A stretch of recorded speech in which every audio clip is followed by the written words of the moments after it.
While doing research for a different video, I examined a lot of fan vids and fan fiction and fan art made for Zuko and Katara during the run of this show. And you might say, so what? That's not so strange. And you're right. By today's standards, it's not. But this was back in the mid-2000s, when the internet was still something of the Wild West, and new platforms were being released every few years.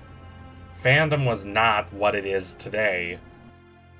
Chat rooms were still very active. YouTube only launched in 2005, and it did not really show inklings of becoming the behemoth it is now until 2006.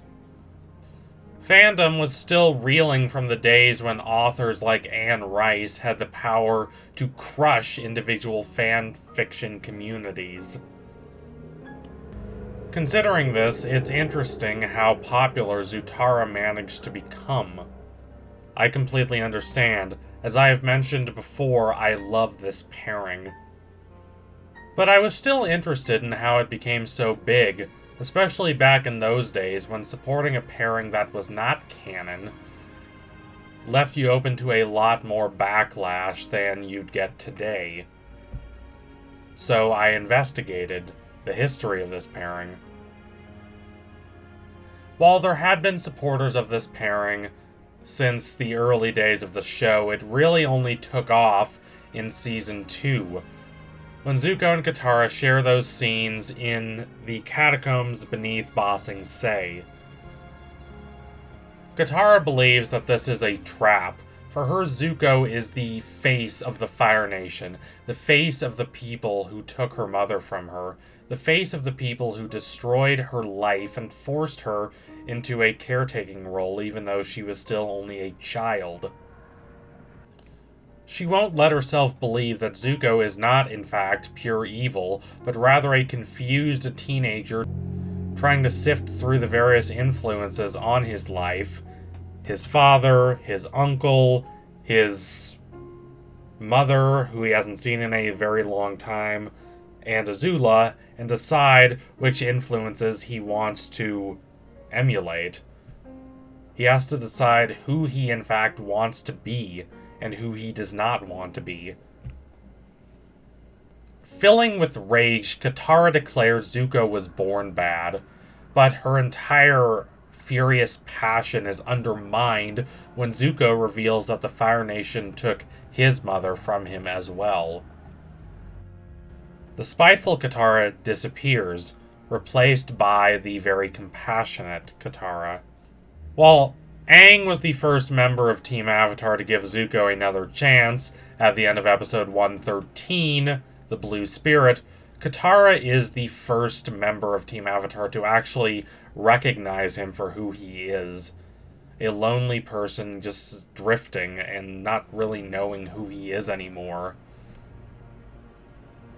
Unlike a lot of good girl and bad boy scenarios, it's not that she wants to fix him.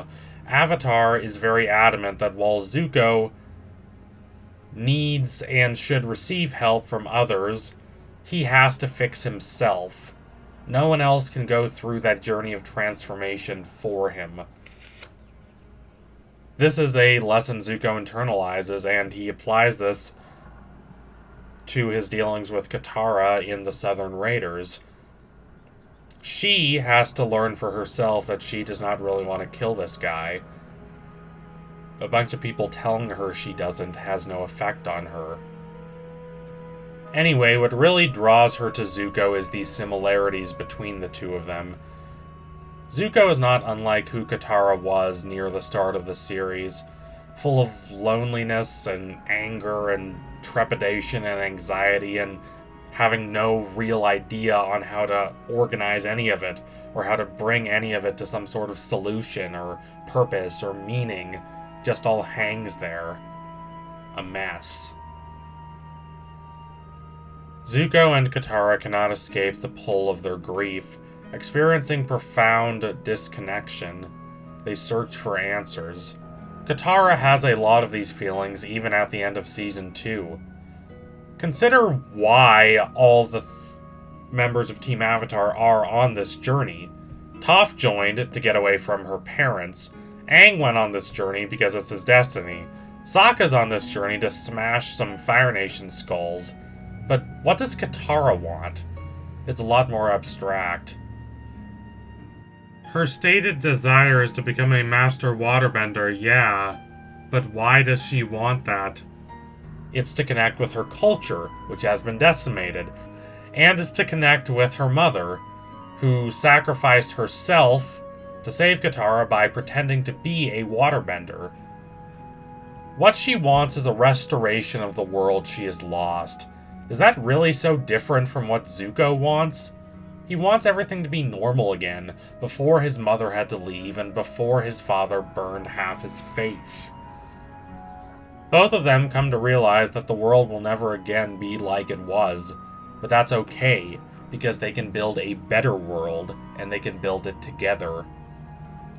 The interactions between Zuko and Katara here really are wonderful. Katara offers to heal Zuko's scar, and the symbolism behind that is pretty evident.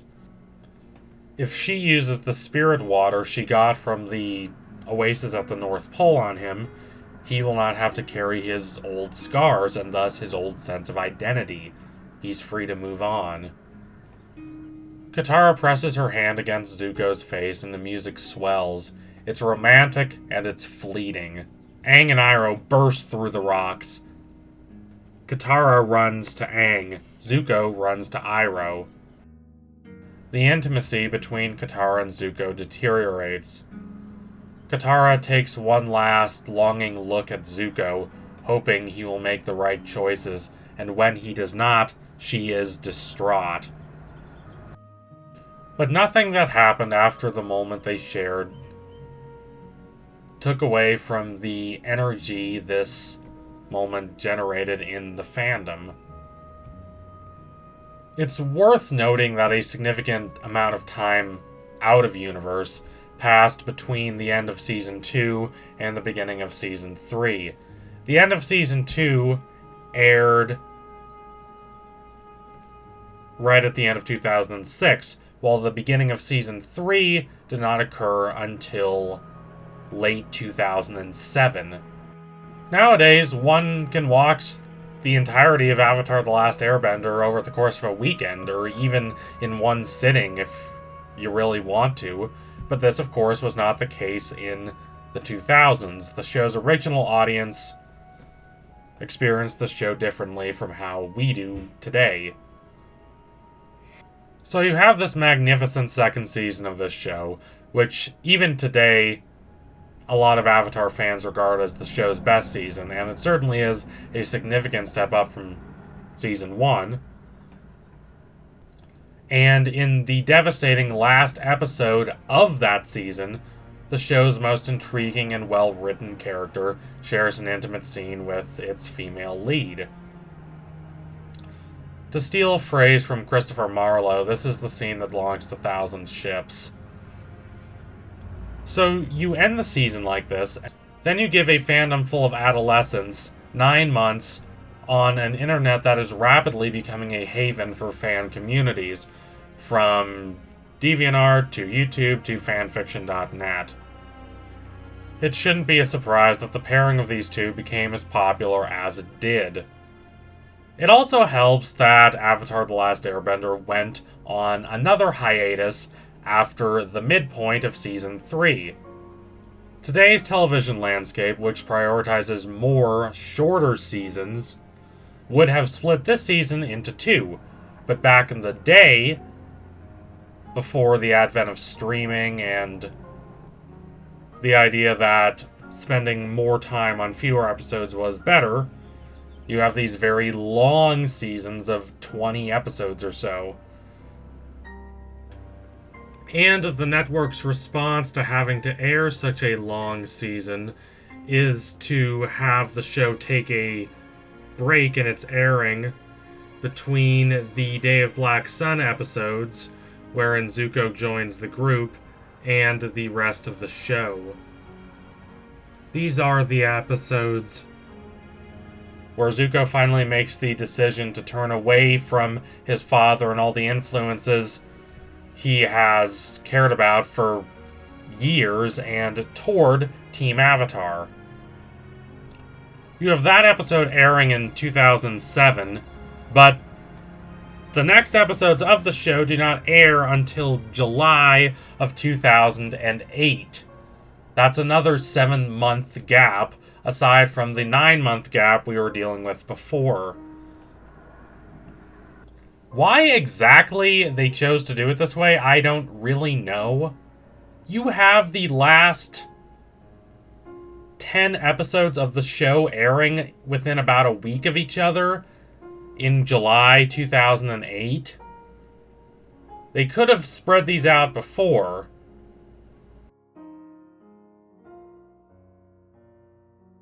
I see a lot of complaints about the third season of the show being rushed. And while I can kind of see where that comes from, I have to think that if you were there at the time, which I was not, as I was only 8 when the show finished airing, then the fact that the entire second half of the season was just put on Nickelodeon within about a week probably contributed to that feeling that the season was rushed. Now, you could say, well, that's not so bad. Netflix just releases entire seasons at a time. But, number one, I don't like the Netflix model. I think one of the major strengths of television is how episodes air every week and people have the opportunity to talk about each episode and share theories and come up with new ideas and analyze the characters. But also, number two, the rest of the show is not like this, so shoving the entire back half of season 3 into 1 week is just awkward. There's no excuse for making the audience wait weeks between the less impactful episodes early in season 3, but then giving them the entire Zuko field trip arc within a week. Imagine having to wait an entire week for the Footloose episode, but then getting the Western Air Temple, the Firebending Masters, and the Southern Raiders within less than a week. And it was not good for young fans of Zutara. You have 7 months of speculation on what will happen after Zuko joins Team Avatar and sees Katara again, on top of 9 months of contemplating the implications of the Zuko and Katara scene at the end of Season 2. Then, over the span of a week, just a week, those dreams of seeing the show end with Zuko and Katara together are dashed. That's gotta sting. While I don't much care about which pairing is official, and I don't think we should uncritically accept a show's chosen romantic pairings, just like we shouldn't uncritically accept any element of a work, I still empathize with those who really wanted to see this happen, and then had those hopes dashed so quickly. You don't even get a time to adjust. It's just you've spent all this time theorizing and fanficking or whatever, and then over the course of a week it's all gone. But it's not just that Zutara attracted a wide audience at the start. It's that that audience stuck around and even grew with time. My most popular Avatar video right now, with over 23,000 views, is one analyzing what if Zutara happened. Clearly, there's still an audience, demonstrating that while this pairing might have been conceived during a particular moment of time, and it might have grown in a particular moment in time, it's endured because there's real appeal to seeing these two together. The interactions between them are very well written, and and I really don't blame anyone for wanting to see these two involved romantically. So thank you all for watching. If you liked what you saw today, don't forget to like, comment, and subscribe. Donate to my Patreon if you can and you want to see more videos like this.